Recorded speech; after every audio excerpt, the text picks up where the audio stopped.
I'm Kevin Coleman with the Saito Post at Chillicothe Council, and a couple of council members here. You're involved with an ordinance that involves Knox Boxes. Yes.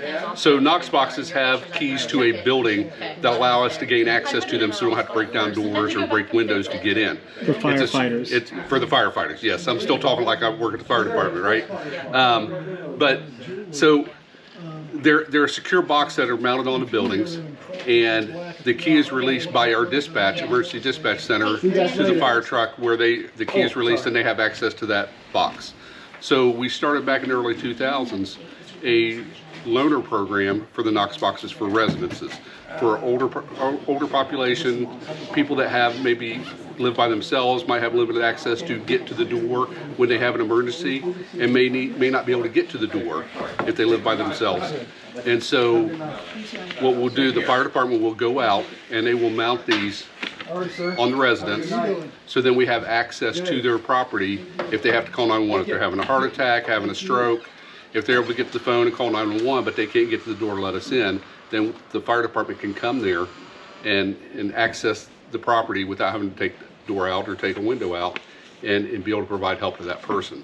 And so that money is coming from, I'll let Steve talk about that. Well, the Eagles, FOE 600 here in Chillicothe, approached me as councilman and said they would like to make a charitable contribution to the fire department. They do have so much money that they do need to donate per year, I guess.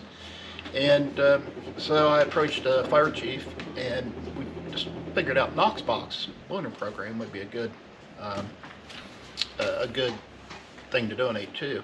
He gave me a number of like $4,700 and some dollars for, I forget, 20 Knox Boxes. 20 Knox Boxes. And the Eagles just said, well, let's go 4,800. And so I would like to Just thank round it up.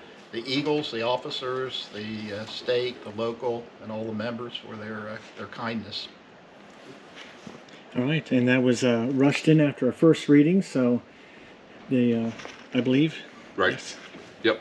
So Yep. not as much publicity about it by 3 reads, but the money's in the system now. No, that one we did not waive the 3-read rule on. Okay, I misread that. Yeah, that one was not waived, but yeah, because they've got about 50 of them in the system right now. This will give them 20 more, so that we'll have plenty for all the residents that need them. So again, that's good. You know, if somebody thinks that they may need it, they can contact the fire department, and they will put them on a list. And when they have them available, they'll come out and they'll install them on their houses. So some are available already, but in a couple more reads, then there will be 20 more. They'll have 20 more once they get them in. Correct. All right. And do you know how people can, best way to contact? The best way to contact the fire department is just call the number. Call 740-773-2212, and just tell them that you're interested in the residential Knox Box program. Are there any restrictions, certain age, income level? They don't look. They're going to determine whether or not there is a real need for it, but there's no income restriction or anything like that on it. It is based on, somebody that actually has that need for that system to be able to help them get help when they need it. All right, gentlemen, thank you very much. Thank you.